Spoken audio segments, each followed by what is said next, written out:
Yes, teman-teman, ketemu lagi bersama gua Yogi Febrianto di segmen baru namanya Ngobrol Belakang Panggung. Gitu. Lo wondering kan sebelah gua siapa? Jadi teman-teman, saat ini gua bersama dengan salah satu orang paling jenius di Indonesia. Harusnya sih lo tahu ya. Jadi gua nggak mesti present lagi. Gentlemen, kita persembahkan Grandmaster Susanto Megaranto. Cah, Mas Santo. Ya. Apa kabar? Baik. Dari mana lu? Biasa. Kopi dulu lah. Minum dulu, Mas Santo.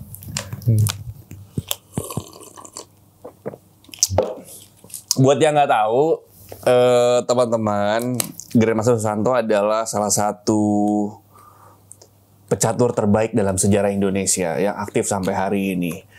Kayaknya kemunculan pertamanya dalam ranah yang belum lama di belakangan ini, kayaknya lu dulu di terakhir podcast Deddy Corbuzier kan? Ya bisa. Jadi komentator. Iya. Zaman Dewa Kipas. Dewa Kipas. Yang bikin geger. Yang bikin geger. Tapi Dewa Kipas jago gak sih? Ya udah tahu lihat hasilnya kan kemarin kita bisa lihat hasilnya kemarin seperti apa. Iya. Oke, hari ini gue mau ngenalin teman-teman seperti apa Grandmaster Susanto. Tapi gue manggilnya Mas Santo gitu. Karena dia master gue Grando. Mas Santo, ngomongin lo dalam ranah catur di Indonesia. Iya. Kan lo nggak tiba-tiba jadi Grandmaster kan? Iya, enggak langsung. Ada awalnya kan? Ujuk-ujuk jadi Grandmaster enggak. Butuh proses panjang. Ya gue, tapi bahas, gue tuh kenal catur umur gue kalau nggak salah 10 tahun. 10 tahun karena mungkin bokap gue dulu bukan pecatur, tapi kayaknya oke-oke aja kalau ada yang ngajakin Hobi, main. ya, Hobi aja. Hobi. Tapi juga nggak hobi banget. Jadi kalau ada musuhnya, mungkin ada tetangga atau temannya atau kayaknya om tante gue main, kayaknya sih suka main catur atau mungkin lagi balik kampung sama orang-orang saudara di kampung tuh suka main catur. Gue suka lihat itu apa? Ya ini catur, ini gini jalannya. Pusing banget kata gue. Tapi kayaknya menarik. Sebenarnya catur tuh game strategi kan sebenarnya. Iya, sama. Apa pertandingan yang butuh strategi kayak perang lah seperti itu. Iya betul. Dulu sih gue dari bokap. Lu tuh kalau lu bokap emang pecatur? Sama juga ya dari bokap. Bukan apa, sama juga kayak hobi tapi dia. Dia main catur. Beliau hobi. Oh.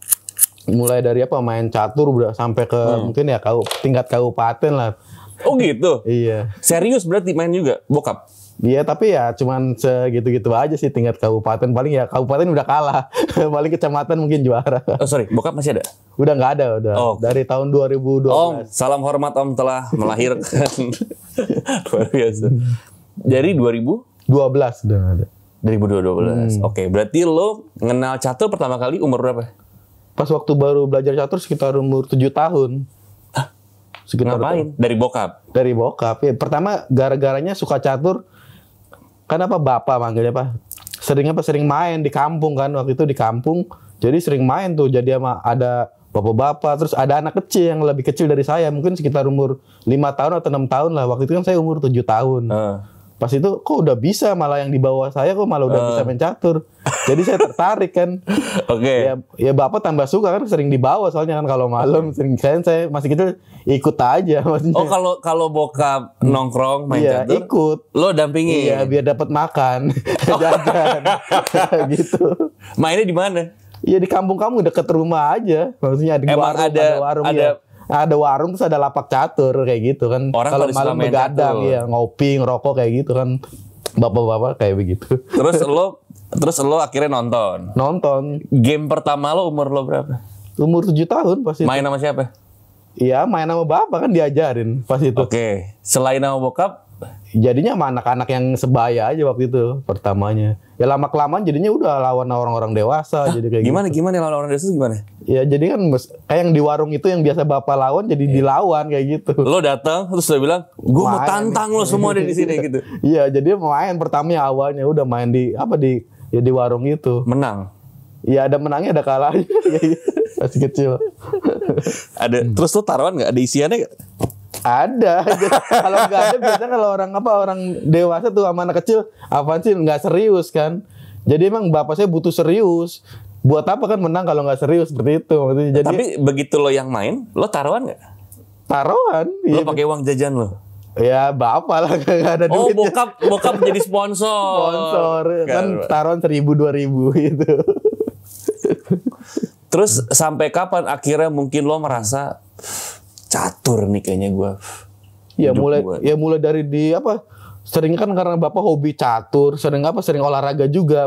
Dulu bukan catur aja sebenarnya ada kayak bulu tangkis. Terus mau dijadiin apa? Abri waktu itu. Cuman ya Lo kan, mau dijadiin abri? iya kan biar Nggak dulu. pantas, Mas Santo. Nggak Lo pantas pasti cywar sama abri negara sebelah. Ya jadi ya udah emang kecatur ya. Jadi langsung dibeliin tuh pas waktu ngomong suka catur nggak suka langsung dibeliin papan catur. Saya ingat waktu itu harganya 4.000. Papan catur kampung tahun lah. berapa? Ya sekitar 95 tahun 95. Dibeliin buat lo main di Langsung rumah. ya karena seneng kan hobi catur terus anaknya pengen suka catur. Jadi Lo berapa bersaudara? 2 bersaudara, ada kakak perempuan. Kakak lo suka catur nggak? Ya cewek waktu itu kan masih belum terlalu banyak jadi Oke. nggak terlalu dilatih jadinya. Oke. Jadi nggak kecatur. Oke. Jadi teman-teman, gue nggak ngerti. Tapi bokap lo sesuportif itu ya? Iya, dari mulai dari awal pas umur 7 tahun sampai benar-benar pas waktu jadi Grandmaster terusnya dukung terus. Oke.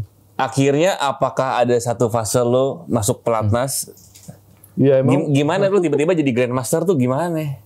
prosesnya Tadinya lo iya. pecatur cilik, rising star di kampung. Iya.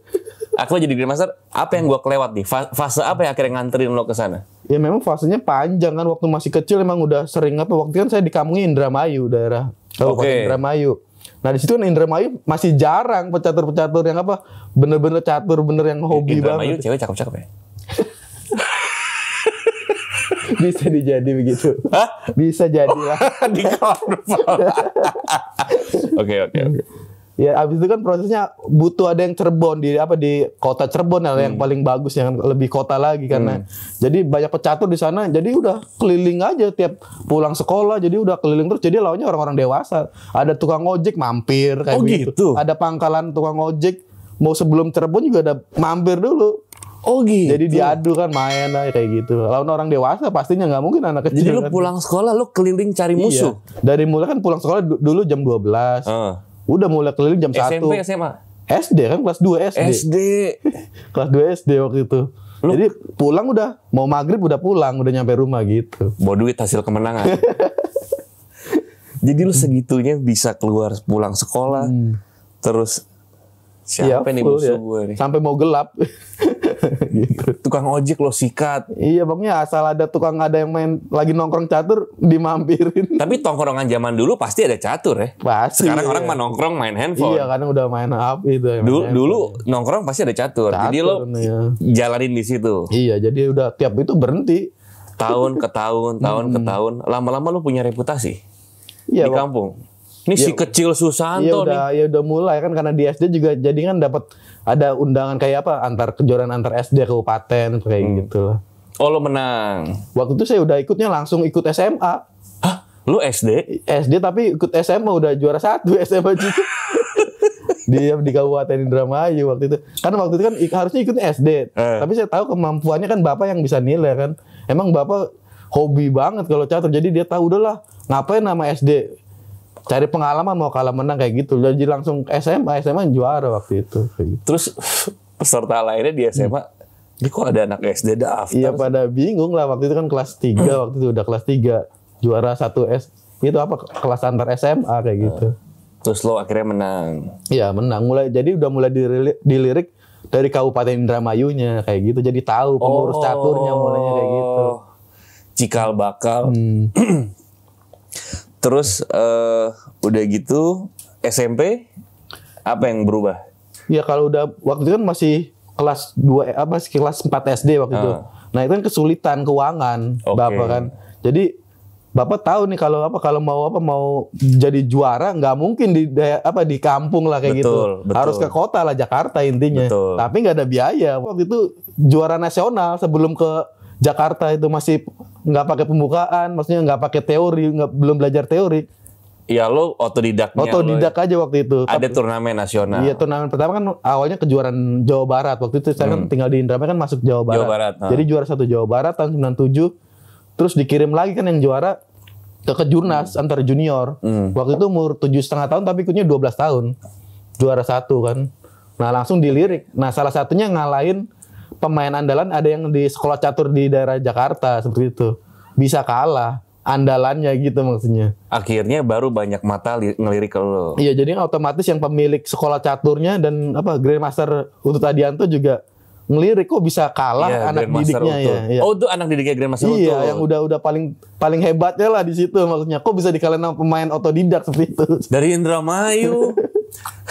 Umur berapa waktu itu pas ngalahin? Waktu itu udah umur 9 tahun lah pas itu. 9 tahun. Yang lo kalian umur berapa? Sama seumuran ya. Tapi terbaik di sekolahnya Grandmaster Utut. Iya, itu kan jadi teman saya kan jadi pemain dream teamnya waktu itu di Indonesia. Sekarang Emi Taufik Hale waktu itu. Oke. Setelah kemenangan itu sampai akhirnya lo bisa ke Jakarta? Dibawa akhirnya kan karena memang gak ada biaya jadi di sekolah caturin gratis. Alhamdulillahnya itu.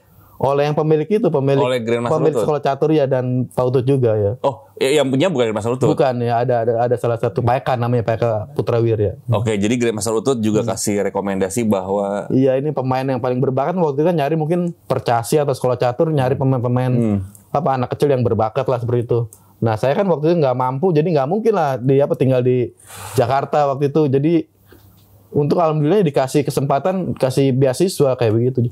Jadi tempat tinggal dikasih semua latihan bebas semua. Oke, lo ditempa deh tuh di situ. Di situ mulai dari sampai teman-teman kalau gua nggak salah, lo tuh akhirnya jadi Grandmaster termuda sepanjang sejarah Indonesia. Iya. Umur 17 tahun.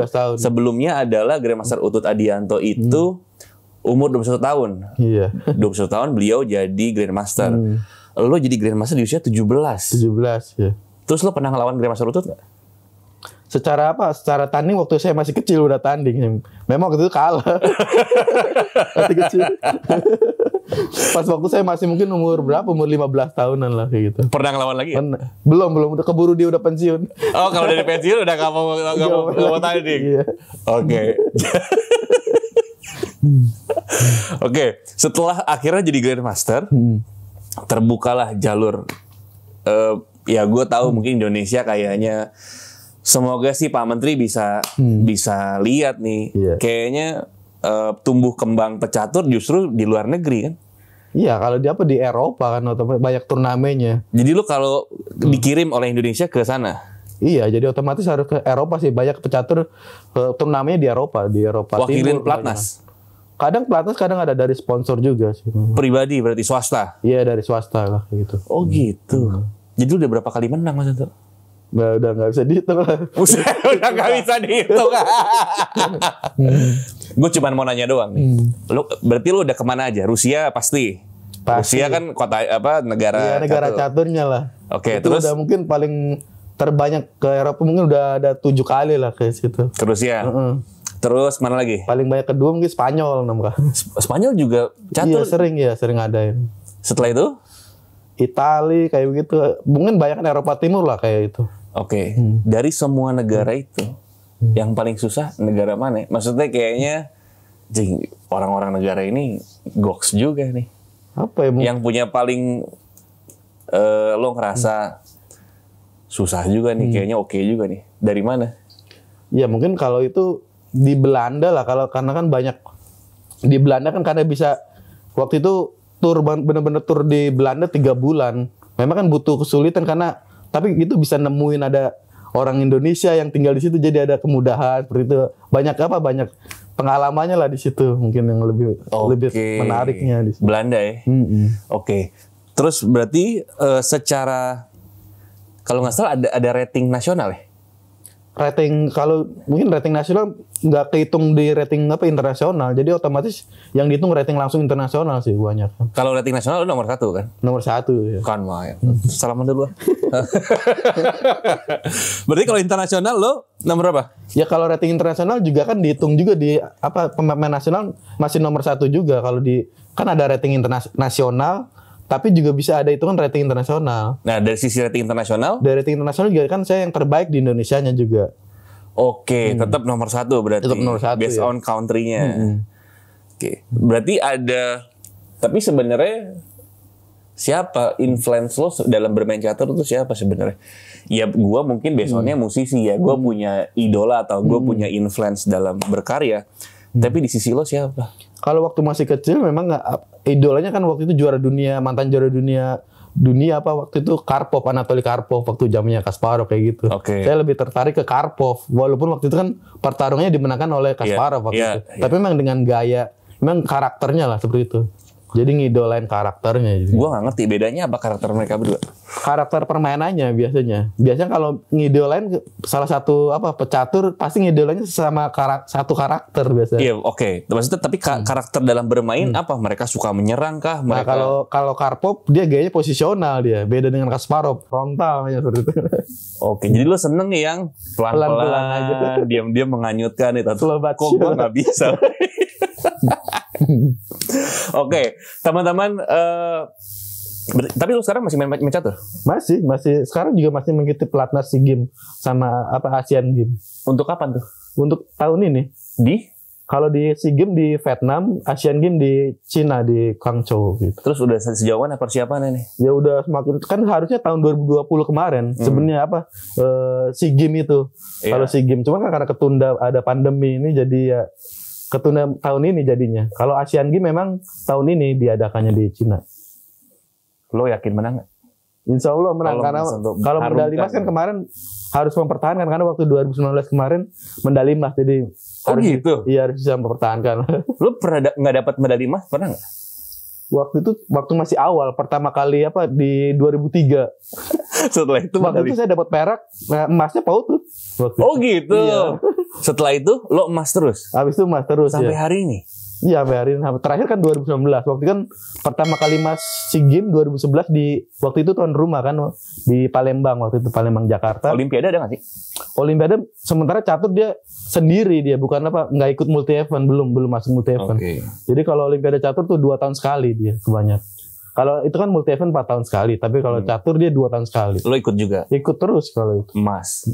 Enggak, kalau Olimpiade dia beregu mainnya, bukan perorangan. Jadi mainnya beregu.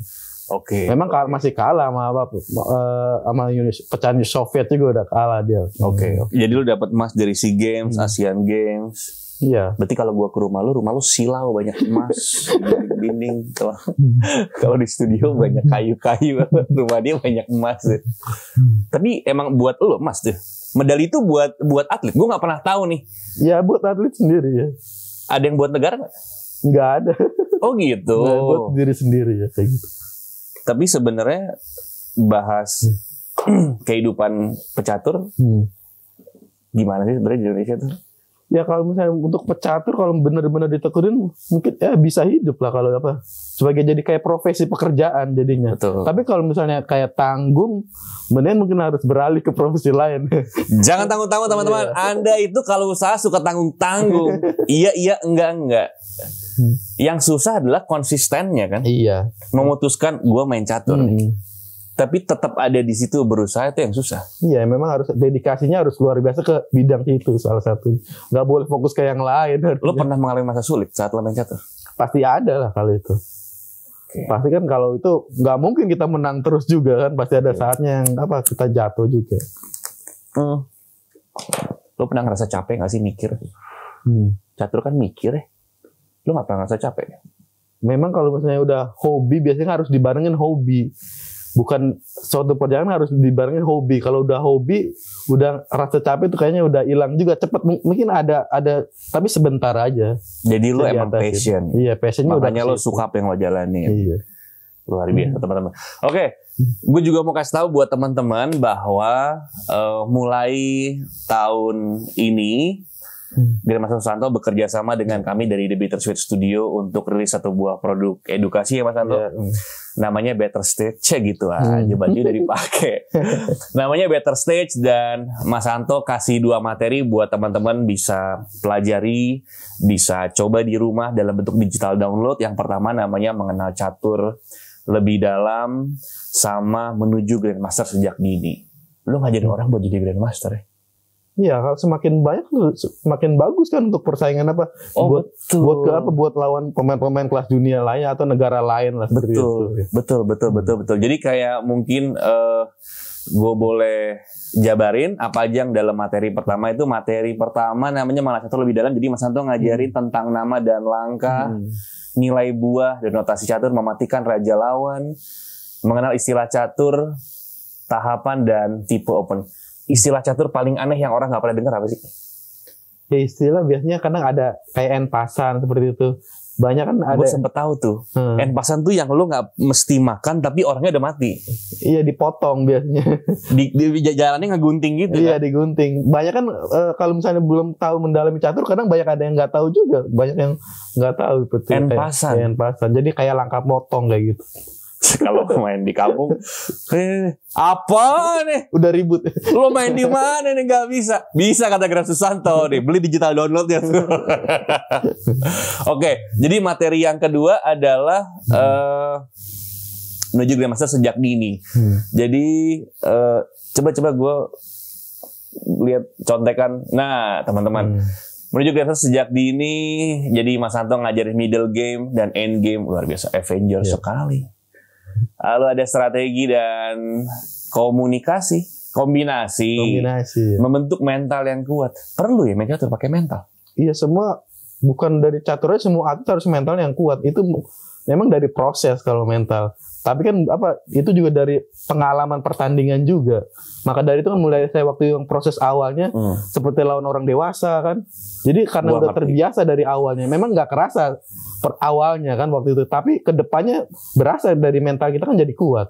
Jadi misalnya lawan udah biasa lawan orang dewasa, jadi diadu lawan misalnya lawan sebaya, udah biasa lawan orang dewasa aja berani, apalagi sebaya seperti itu contohnya. Ya, betul. Gua ngerti. Jadi memang ya nggak cuma ada teori, tapi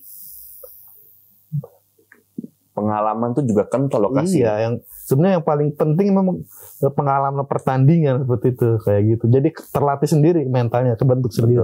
Betul. Lalu ada juga mengetahui kelemahan lawan dan diri sendiri. Mengetahui kelemahan lawan dan diri sendiri. Iya. Anjing nih kalau dia jalan sini gue mampus nih. Kalau gue jalan sini dia mampus nih. Gitu. Iya, setiap saya pengalamannya setiap menghadapi lawan, jadi harus tahu dulu nih misalnya besok melawan siapa A misalnya, saya harus tahu dulu nih kelemahannya dia apa, permainan apa yang kelemahannya. Dan dia juga pasti kan mempelajari saya juga. Nah, kelemahan saya dia apa, dia pasti ngeliat juga kan seperti itu. Jadi udah mempersiapkan. Betul. Sama terakhir di materi menuju grandmaster sejak dini itu ada manfaat catur dalam diri. Singkat aja, apa sih manfaatnya? Ya, gue nggak ngerti nih. Yang paling utama biasanya melatih kesabaran sama ketelitian, yang paling kunci utama itu sih. Benar. Jangan gegabah. Biasanya kan kalau misalnya itu kan kayak misalnya bukan ke catur aja, misalnya kita ada masalah, jangan gegabah dulu nih, berpikir dulu. Biasa kalau main catur kalau ada kesulitan dia mikir sampai 3 kali. Jangan melangkah dulu, tapi kita berpikir 3 kali udah pasti benar, oke, baru kita jalankan. Karena nggak bisa diulang. Iya kan, nggak bisa. Setiap langkah yang Anda buat dalam hidup Anda tidak bisa ulang. Jadi pikir dulu supaya nggak menyesal. Melangkah aja. Gitu. Jadi materi ini teman-teman bisa ditemuin dan didapatkan di platform Tokopedia.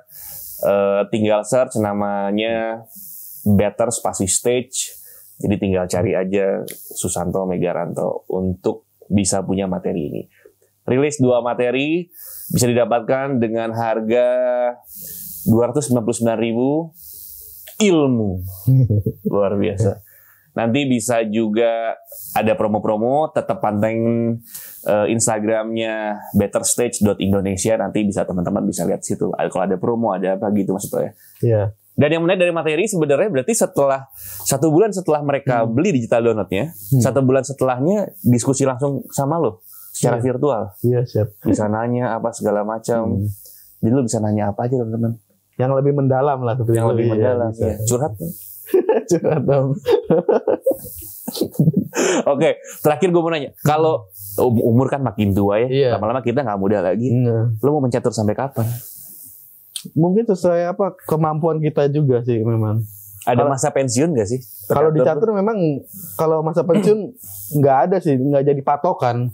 Karena memang kalau misalnya ada passionnya masih semangatnya di situ, masih ke catur, saya rasa masih di atas 40 juga sih. Masih ngerasa tajam di situ. Masih ya. Tapi mungkin kalau secara ilmu, secara apa, mungkin agak nurun biasa di atas 40 rata-rata. Tapi nggak terlalu gap jauh banget misalnya turunnya. Lu sekarang udah berkeluarga kan? Iya. Udah punya anak? Sudah punya 2 putri. Umur berapa? 4,5 sama mau 9 tahun. Yang mau 9 tahun ngikutin jejak lu? Iya, dia udah bermain terakhir di Kejurnas nomor 3 dia. Serius? Iya, Kejuaraan Nasional kelompok umur 9 tahun. Jadi catur turun-temurun luar biasa teman-teman. Buah tidak jatuh dari pohonnya. Jadi thank you Mas Anto, kita udah ngobrol-ngobrol. Iya, sama-sama. Tapi minum dulu Mas Anto kopi dulu lah. Jadi teman-teman kunjungin platform Tokopedia. Cari aja materi Better State namanya Grandmaster Susanto. Rilis 2 materi mengenal catur lebih dalam dan menuju Grandmaster sejak dini. Bisa didapetin di platform Tokopedia. Gitu ya Mas Anto, luar biasa. Thank you so much udah kita bisa ngobrol-ngobrol. Sama-sama. Ntar gue challenge lo main catur deh. Boleh. Gak ada, yang ada gue jadi bulan-bulanan dia doang. Ya lo ngapain jalanin yang gitu ya? Gue dicela-celain doang. Kadang-kadang. Sip, thank you guys. Jangan kemana-mana. Nanti kita akan ada episode sebelumnya ngobrol sama siapa aja di belakang panggung saat mereka nggak lagi kerja, nggak lagi aktivitas, kita ajak ngobrol kayak apa. Karena hidup adalah perjuangan dan selalulah kita mengerti apa yang kita mau. Sekali lagi, mari kita berkarya tanpa batas. Thank you Mas Anto. Siap. Luar biasa. Terima kasih sudah nonton video ini, dan jangan lupa teman-teman untuk kunjungi toko online kami di Tokopedia dengan cara ketik Better spasi Stage di kolom pencarian untuk mendapatkan beragam materi pembelajaran seru lainnya. Terima kasih, sampai jumpa, dan mari kita berkarya tanpa batas.